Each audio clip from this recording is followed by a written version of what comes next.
Welcome to A Drink of Wisdom. Nathan Drinkard, I'm Jay Wise. Thanks for spending some of your time with us.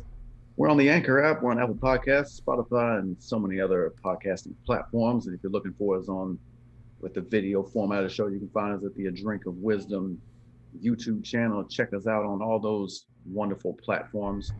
Drink, what's going on, man?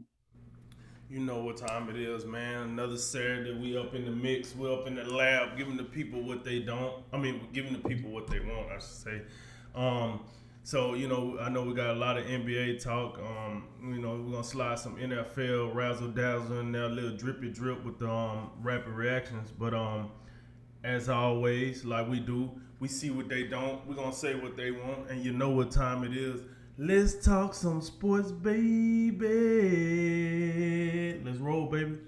All right, episode 60. The Clippers recover. Chauncey Billups gets hired, and we rank our top five best rosters in the NFL. We're going to start with the Eastern Conference Finals, where the Milwaukee Bucks were able to tie the series last night at a game apiece with a 125-91 trouncing of the Atlanta Hawks. Giannis, 25 points in just 29 minutes, also 9 rebounds, 6 assists, and Drew Holiday had a really nice game, 22 points. He was 9 for 14, also had 7 assists with a plus 34. Brook Lopez had a much improved game. Bucks shoot 52% from the floor, and they led by as many as 41 in this game. Not much going on for the Hawks in this game. 15 points for Trae Young. That was a team high. He was 6 for 16 and just 1 of 8 from 3-point range. That's coming off his 40, 48, 45. He had a 40-point game in game one. John Collins, the only other Hawk player in double figures. Well, Gallinari had 12 too, but I don't think that mattered all that much. But anyway, Drink, what do you think of game two, and how do you see this series going forward? Well, I think game two went the way that a lot of us seen this series going. Listen, we applaud what the Hawks have done to this point. We respect what the Hawks have done to this point. But when you break down both of these teams, and I'm talking about if you break down both teams at max capacity, not even like adding in the injuries, this was a mismatch. Then you add in the injuries. I think the DeAndre Hunter injury matters more to the Hawks than the DiVincenzo injury to the Bucks. Just my opinion. It seemed like the Bucks can still get it done without him. So with that, I just feel like game two went the way that game one should have went, and the way this series should go. Listen, the Bucks, for all intents and purposes, we always considered them a championship level team. Yeah, I know I got on to them about that slow start to the season, but I had to add in the fact that hey, it's a 72 game season. Hey, it was a quick turnaround, so it was a lot that went into that slow start. Once they got that engine started, like you remind me that hey, the Bucks are still a top three team, and they still one of the teams that's going to be sticking around in the finals when we get to the final stages. And you was right. They're right here in the conference finals. So Atlanta is, shall we say, a big surprise here. We got a lot of respect for Nate McMillan. I'm gaining more respect for Trae Young as a young star in today's NBA. But at the end of the day, this team don't got really what it takes to beat the Bucks 4 times. Yeah, I'm impressed. You won game one, but we did say when we was picking these series that the Bucks are prone to give you 2 games. They're prone to give you 2. So And that's exactly what they did. They already gave them 1. Now, I'm gonna be honest. I didn't see the Bucks coming out here and really crushing them like they did in game 2. So it does have a little bit of the Brooklyn and Milwaukee series feel to it, where game 2 just went so crazy. It makes you think like, is this it? Is this what we're gonna see for the rest of the series? But we all know it only takes one injury to a specific player to change the whole series and put it on his head. So I'm gonna stop jumping the gun on that, because every time I jump the gun, somebody gets hurt. Somebody important gets hurt, and then you gotta throw that paper away and start from scratch. So with that said, to answer your question without being long-winded, I think the Bucks might have found the recipe to success here. I'm not sure if Atlanta can, because Atlanta's biggest strong point, and I said this, was shooting threes. Like, they're a better 3-point shooting team because Trae Young keeps that ball moving, keeps it popping. You know, he got those young spring chicken legs, so he does a good job with keeping that offense moving. The problem is when you're not hitting those threes, what else can you give us? And Milwaukee is such a good defensive team. If you help them by not being able to perform in one part of your game, which happens to be the strong part of your game, then Milwaukee gonna say, "Thank you, sir. We're gonna wrap this up." That's what I think happened in Game 2. That didn't happen in Game 1. Game 1, Atlanta was able to make enough shots throughout the game to keep them competitive, and then Milwaukee did what Milwaukee does: fall asleep at the wheel, let Atlanta get back into the game, let Trae Young. I think Trae Young dropped like 48 points, something like it was something ridiculous. 48. But Trey, now you let Trae Young get hotter than fish grease, and the rest of the guys, John Collins, Huda, Bogdanovich, so on and so on, they get hot, and that happened. Game 2, Milwaukee said no. We're bigger, we're better, we have the better player, we have the more established player, we have the more established coach at this point. Not to necessarily say he's better than Nate McMillan, but he's more established with his team than Nate McMillan is with the Hawks. So we should be able to apply pressure to the Atlanta Hawks and put our feet on their throats, and that's what happened in Game 2. I do feel like Atlanta has enough to steal a game in Atlanta, split that return to home. They come back to Milwaukee 2-2, and then that's when I think Milwaukee will go ahead and, as they say, wrap this thing up. And they ain't talking about the review. Get them out of here in 6 and get ready for the winter of Phoenix and LA. And, they get the rest and get things done. But, yeah, I think this series should be over. Honestly, I just feel like Milwaukee has found the path to success. They have found what they needed to find, which is we know how to put our feet on their throats now. Let's just be consistent. As long as Milwaukee be consistent, they will be fine. That is the problem. Can you get Chris Middleton to bring you what he's supposed to bring you every night? Can you get Drew Holiday to bring you?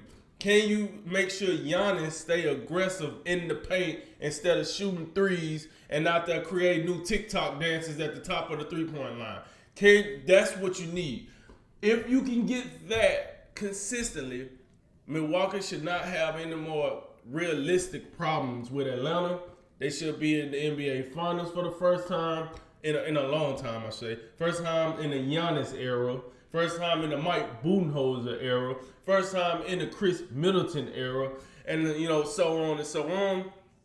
They should be able to pack this series up. So, yeah, man, I just think the Bucks did what they were supposed to do in Game 2. And now I think the Bucks got a good key to success for the rest of this series.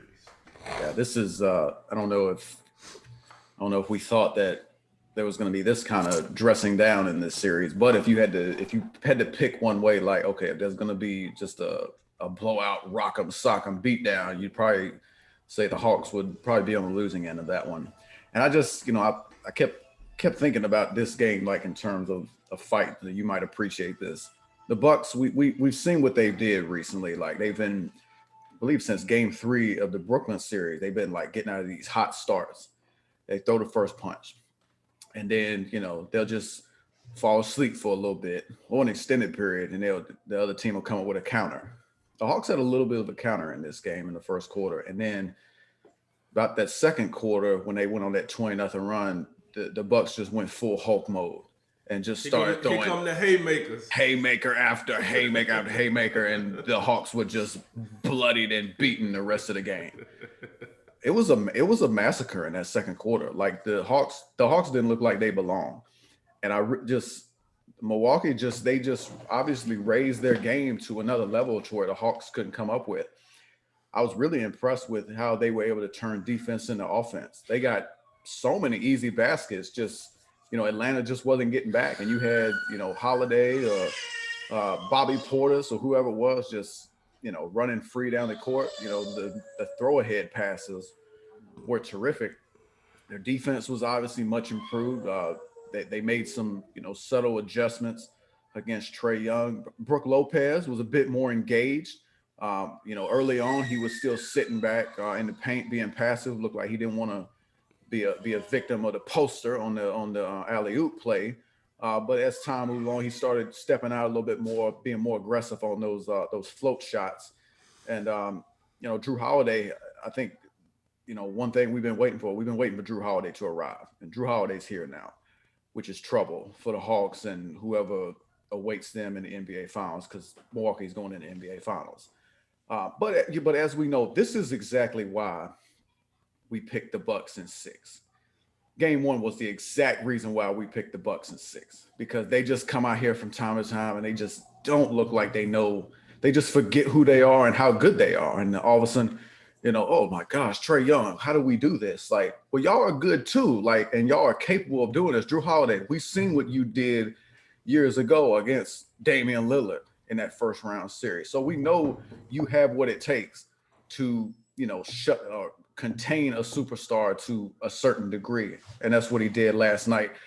And you look at everybody that came in, I felt like they contributed in the meaningful minutes. I've been, Bobby Portis, this guy. I mean, I was making an argument, and Brooke Lopez was good last night, but I still think Bobby Portis would make me a little bit more comfortable if he got more Brooke Lopez minutes, because he's got more lateral quickness. If he gets caught out on a switch, he's not, Trey Young's just not going to be able to dust him as easily as he could dust Brooke Lopez.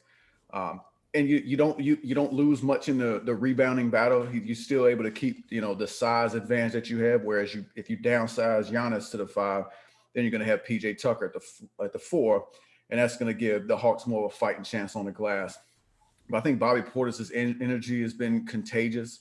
He's really giving those guys a lift. I really like what Pat Connaughton is bringing to him. He's not scoring a lot of points, but he's doing the little things. He's getting the loose balls, getting saves, 50-50s, all those different things. So just everybody's contributing. Chris Middleton, he hasn't been great so far, but you got to believe once he gets things turned up, it's gonna be a wrap.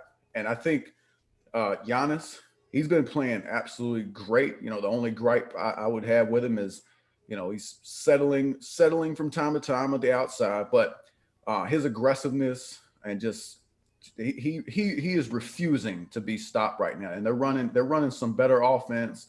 They're not, sticking him out at the top of the key as often, just letting him do the 1-on-5 show. So that they're doing a lot of good things, and you got to believe this is an incredibly important series, not just because they're about to go to the NBA Finals, but don't forget, this is Mike Budenholzer's old team that he's going against. So it would be highly embarrassing to lose to your old team when you have a decided advantage, because the Hawks relatively they're healthy in terms of today's right now the landscape of the NBA, but Bogdanovic, he's still not right, and I don't know if he's going to get right the rest of this series. So, and the one criticism I would have of Trey Young right now is there's a lot of similarities to him and Steph Curry, and the one thing that he's just not doing well right now is he is loose with the ball and careless with the ball. 9 turnovers last night, 8 in the first half, just shooting yourself in the foot far too often. So that's one thing. As they move forward, that's one thing they gotta get corrected. Value the ball more, because as you saw last night, when they don't value the ball and Milwaukee gets out in transition, that Milwaukee is about impossible to beat.